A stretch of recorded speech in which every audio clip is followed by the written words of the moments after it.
sekarang selamanya tiada berubah.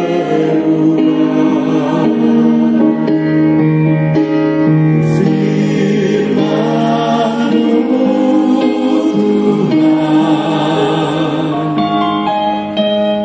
penolong hidupku,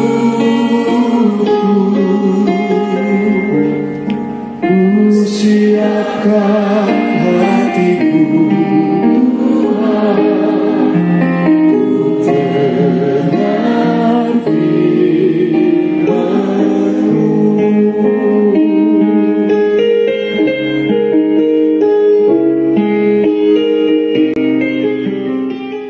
Tetapi ketahuilah ini, kerajaan Allah sudah dekat.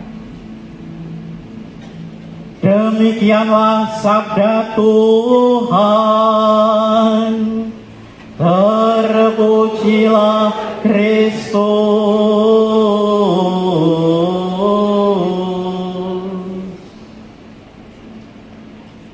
Bapak Uskup yang terkasih, Romo Vikep, para Romo, suster-saudari yang terkasih, Pater, selamat sore, selamat malam. Tadi ketika Bapak Uskup berdiri di sini mengatakan agak grogi, apalagi saya. Tapi saya ingin menceritakan suatu pengalaman yang terjadi di Solo mengenai betapa pentingnya imam. Betapa pentingnya imam. Sesudah peristiwa Lapindo, Jawa Timur, tepatnya tanggal 16 Desember, tahunnya berapa saya lupa, saya sedang memberikan pengakuan dosa di Solo Baru. Tiba-tiba ada seorang ibu dan anak masuk ke ruang pengakuan dosa, tapi hanya berdiri, duduk, tetap berdiri, dan dia mengatakan, maaf, saya tidak Katolik. Saya pengen menginap di rumah Bapak Romo, bolehkah? Loh, ibu dari mana? Saya dari korban Lapindo. Saya sudah mencari kesana kemari saudara saya yang tinggal di Solo, tapi saya tidak tahu sudah pindah kemana. Dan saya sudah datang ke beberapa gereja pengen menginap, tetapi tidak ada satupun yang menerima seorang ibu dengan anaknya yang masih kecil. Bolehkah kami menginap di rumah Bapak Romo? Waktu itu Solo Baru belum ada pasturan yang layak, maka saya, oh boleh, nanti ikut saya saja, ya. Lalu di Dirjo Tipuran. Di Dirjo Tipuran, saya pikir dia mau menginap 1 hari saja. Dan memang tidak ada kamar. Yang ada kamar uskup, yang sering dipakai uskup. Lalu saya mengatakan, tidur di sini saja ya, di kamar uskup. Dan sebagian umat mulai begini, Romo, itu kok ibu dan anak masuk ke kamar uskup? Iya kan? Saya pikir hanya menginap 1 hari, ternyata menginapnya 5 hari. Dan kami, waktu itu saya dengan Romo, almarhum Romo Hadi, di pasturan itu lalu seperti keluarga berencana. 2 bapak, 1 anak kecil, 1 ibu. Lalu saya nih, keluarga berencana, sudah waktunya. Mengapa saya menerima ibu dan anak kecil itu? Desember. Jangan-jangan ini Maria dan Yesus yang lewat. Lewat Solo Baru, lewat Dirjo Tipuran, datang. Sebagaimana dulu Maria dan Yesus ditolak. Saya pikir itu. Saya tidak mau. Nanti ketika dalam Matius 25 ayat 31-46, ketika aku orang asing, kau tidak beri aku tumpangan. maka biarlah dia tidur di tempat uskup. Sehingga nanti kalau aku mati, Tuhan akan katakan, Budi pastorku yang baik. Kok tidak percaya? Terimalah kerajaan Allah yang sudah disediakan bagimu. Karena ketika aku orang asing, kau memberi aku tumpangan. Ketika aku lapar, kau beri aku makan. Bahkan ketika dia pulang, saya kasih sangu, Tuhan. Saya kasih sangu. Bukan hanya itu, Tuhan. Saya kasih sangu dia. Di mana-mana tidak diterima, gereja harus menerima. Dan itu perlu imam. Yang kedua, sama masih di Desa Tipuran. Jam 1:30 pagi, saya ditelepon seorang anak perempuan. Romo, bapak saya minta minyak suci, Romo. Tolong Romo, diberi minyak suci. 1:30 pagi. Telepon sering saya letakkan di dekat telinga, supaya kalau ada telepon saya dengar. Oh ya, di mana? Di rumah sakit Dr. Un. Oke, nanti kamu siap di depan ya, di depan rumah sakit, nanti saya ke situ. Iya Romo, langsung saya pakai sepeda motor, jeglek, ke Solo Baru. Karena itu masih wilayah Dirjo Tipuran. Sampai di Solo Baru, kamu di mana? Saya di depan rumah sakit Romo. Aku juga di depan rumah sakit. Kamu di mana? Loh Romo, rumah sakit mana? Dr. Un yang mana? Saya di kandang sapi Romo. Itu kan bukan wilayah Dirjo Tipuran, itu Purwowardayan. Tapi ya sudahlah. Lalu saya ke kandang sapi. Sampai di kandang sapi, saya mau memberi minyak suci bapak itu. Memberi minyak suci bapak itu.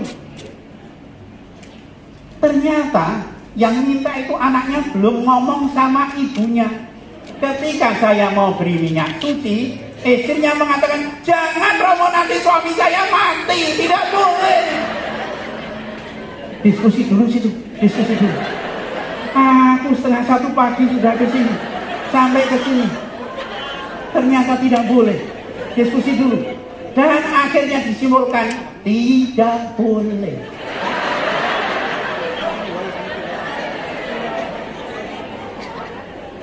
Akhirnya saya pulang lagi ke gereja Dirjo Tipuran. Sampai pulang di Dirjo Tipuran, jam 4 pagi dibel lagi dan mengatakan sekarang boleh Romo.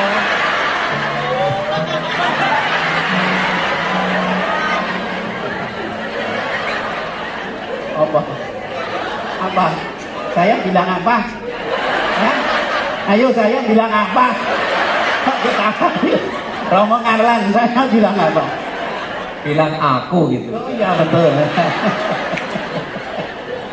Perpaduan antara aku dan Aju ya.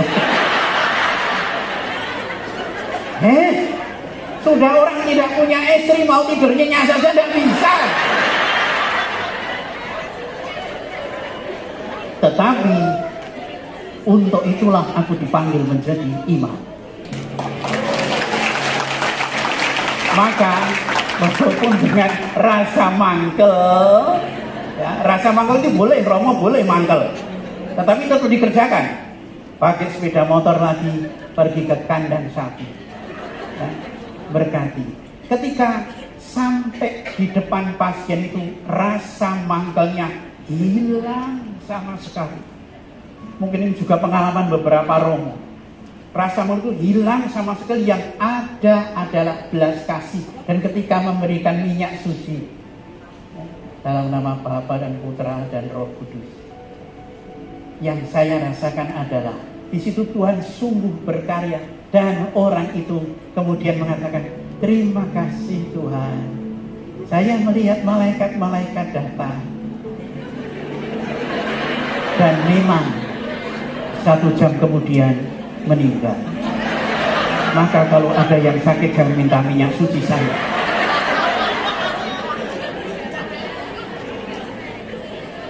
Tetapi saya mau mengatakan bahwa itulah imam-imam yang memang dipanggil untuk merawat jiwa-jiwa. maka semakin banyak imam, akan semakin banyak umat yang akan terawat jiwanya. Lalu di dalam gereja dikatakan salus animarum supermalek, keselamatan jiwa adalah hukum yang tertinggi.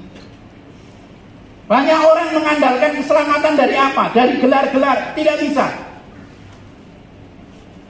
Mau mengandalkan dari kekayaan, tidak bisa.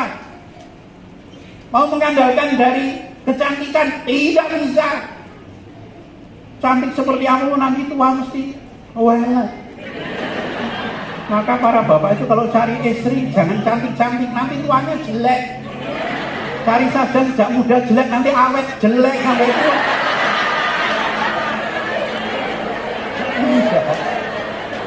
Jadi nanti kalau bilang, mah gue kok awet elek, itu waktu daripada mengatakan kamu dulu cantik kok sekarang elek, repot. Karena memang ada 3 yang selalu kita rayakan dalam hidup kalau itu awam. Pertama kelahiran selalu dirayakan. Maka setiap kali kelahiran lalu di setiap ulang tahun dinyanyikan panjang umurnya, selalu begitu. Dan hukumnya begitu, rumusnya hukum begitu. Mbak sudah tua, nggak bisa apa-apa, cuma bisa begini toh. Nah, kalau ulang tahun harus dinyanyikan panjang umurnya kamu.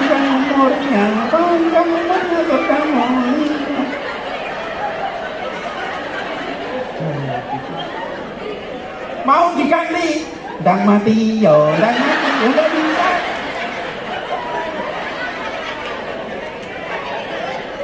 Tapi selalu dirayakan. Ada seorang umat yang waktu ulang tahun ternyata suaminya tidak ingat, nangis dia.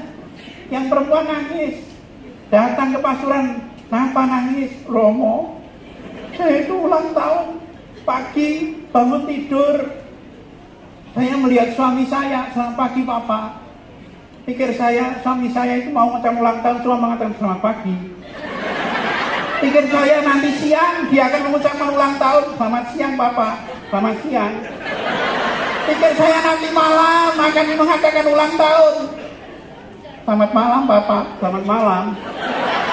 Sakit Romo, sakit. Kalau ulang tahun saya tidak ingat, tapi kalau ulang tahun istri tetangga ingat.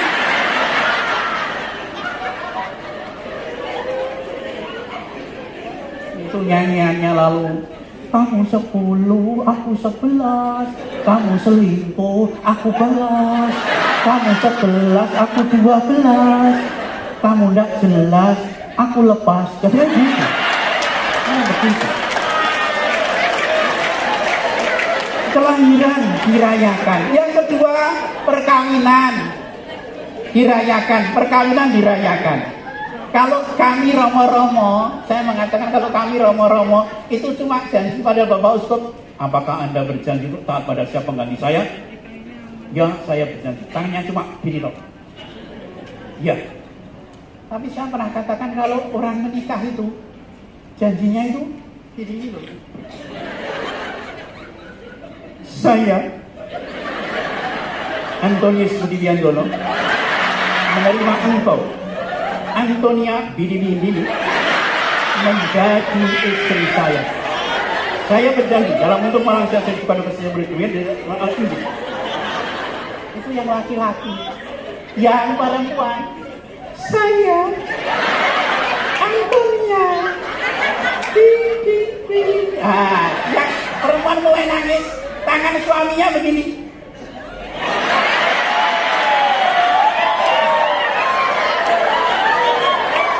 Begitu indah. Kalau romo-romo janji gitu kan uskup tidak begitu. Kalau uskup begini nanti malamnya juga ayo.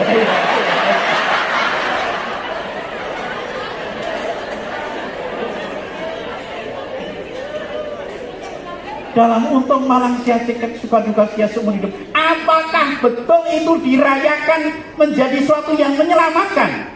Makanya tidak. Di Indonesia perceraian begitu banyak, termasuk orang Katolik. Karena apa? Tidak merayakan yang menyelamatkan. Janjinya untuk malang sehat sakit suka duka setia seumur hidup. Dengan janji untuk malang sehat sakit setia seumur hidup, itu kalau ditempatkan dalam rumus matematika yang sederhana, ditambahkan, dikalikan, dibagikan, dikurangkan. Kalau menempatkan yang benar, luar biasa. Aku harus menambahkan apa yang menguntungkan, harus mengalihkan apa yang menguntungkan, harus membagikan apa yang menguntungkan. Tapi harus mengurangkan apa yang membuat kemalangan. Aku harus menambahkan apa yang membuat sehat. Aku harus mengalihkan apa yang membuat sehat. Aku harus membagikan apa yang membuat sehat. Tetapi aku harus mengurangkan apa yang menyakitkan. Karena faktanya orang yang paling banyak disakiti itu orang yang katanya paling dicintai, yaitu suami istri. Faktanya begitu. Yang di sini yang dekat dengan suami itu dengar apa? Dengar lama, dengar lama, dengar lama. Kalau kami para romo cuek-cuek saja. Dan harus menambahkan apa yang menyukakan, mengalihkan apa yang menyukakan, membagikan apa yang menyukakan, tapi mengurangkan apa yang membuat kedukaan. Itu artinya merayakan yang menyelamatkan. Dan itu perlu juga imam untuk menjadikan seperti itu. Yang kedua yang kita rayakan, dan yang ketiga yang kita rayakan, kematian. Ketika lahir kita tidak tahu tapi diberitahu. Ketika menikah tahu, ketika tak bisa tahu tanggal sekian. Tapi ketika mati tidak ada yang memberitahu. Dan kita tidak tahu. Kalau diberitahu marah. Tidak percaya praktekkan. Sehabis ini nanti istri atau suami mengatakan, "Ma, aku kok merasa kamu seminggu lagi mati ya?" Coba diberitahu. Lo tidak percaya.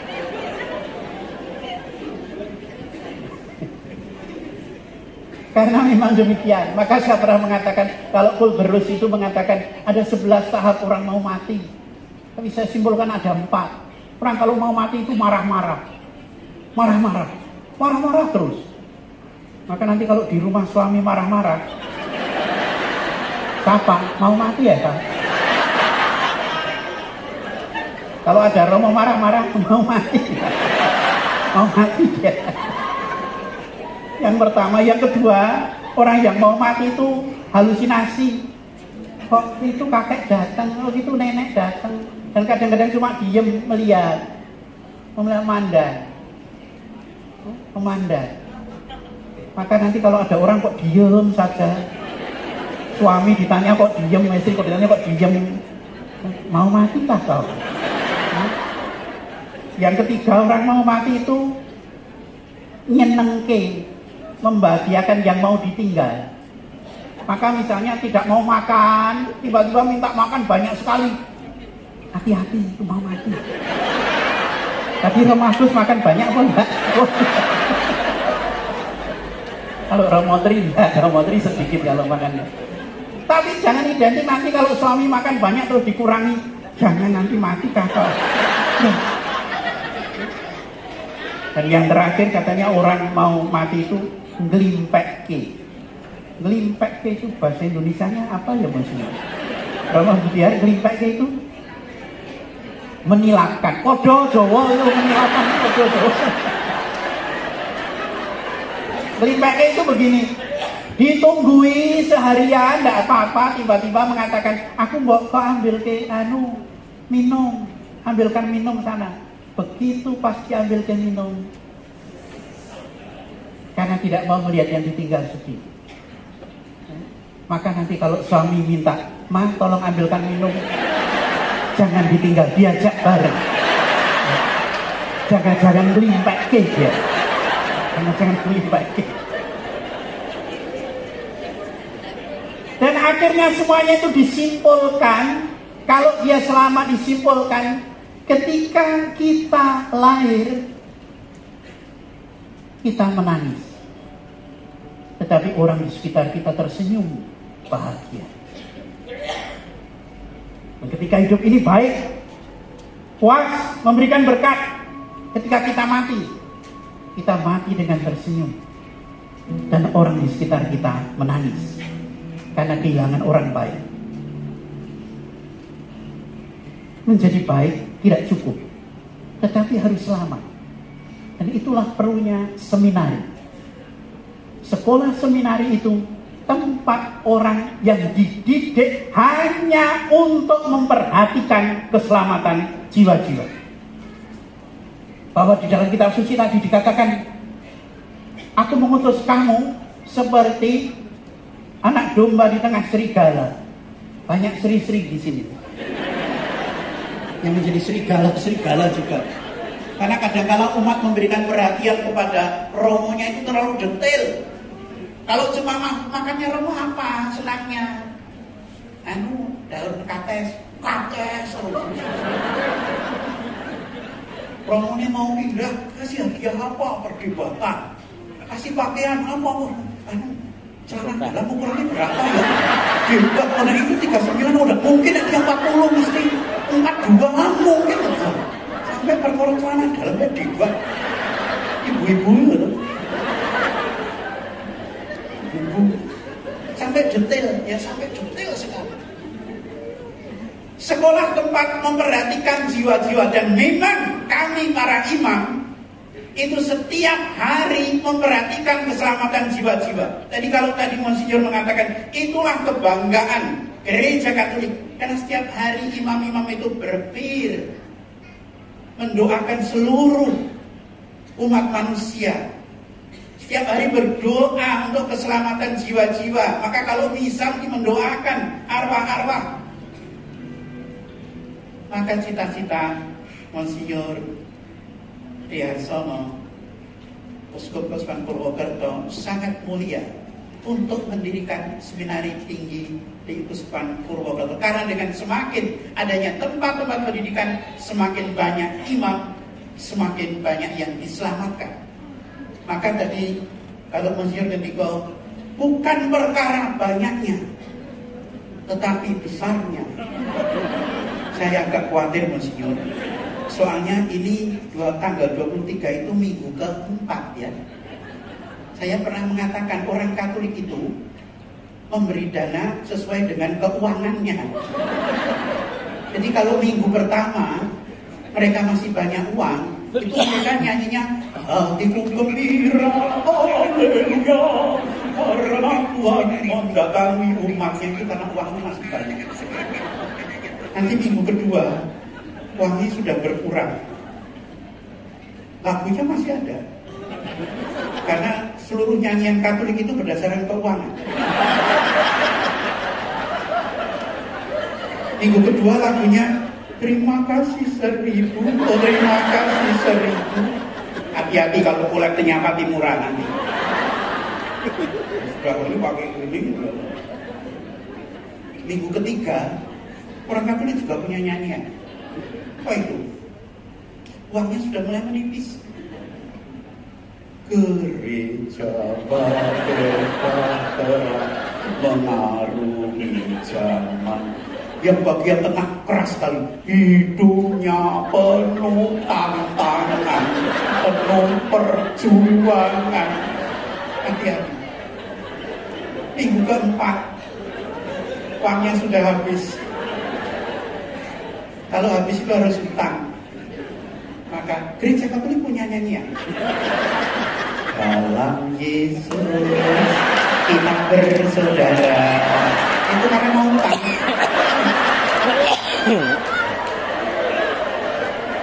Dilalana bulan Mei, bulan Oktober itu sampai minggu kelima. Mau hutang sudah malu. Tapi ini hebatnya gereja Katolik juga punya nyanyian. Tuhan berikan istirahat. Maka meskipun ini minggu keempat, kalau Anda cinta akan keselamatan Anda dengan adanya banyak imam-imam, Kalau mau selamat, sumbanglah seminar.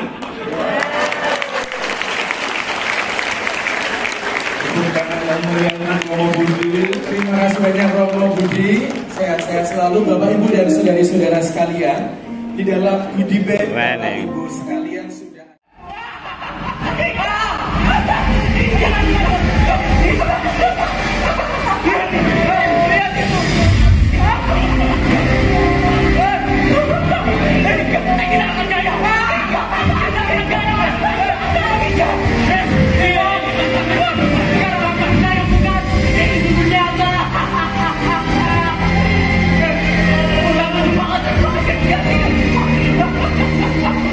Saudaraku, telah mengikuti Yohanes Pembaptis yang sangat lama.